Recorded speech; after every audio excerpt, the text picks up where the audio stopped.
think at first I could only wear contact lenses for maybe an hour to a day, and eventually, I built it up that I could wear them.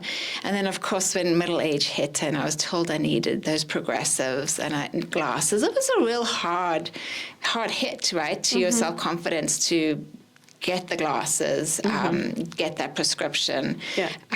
But once again, the same thing. I can't work without it, and obviously my quality of life is so much easier having a good set of glasses. I will admit mine are close to 3 years old, so I'm going to challenge you that I will have to get my eyes tested and come and see you. I'll come to see you because I'm mobile.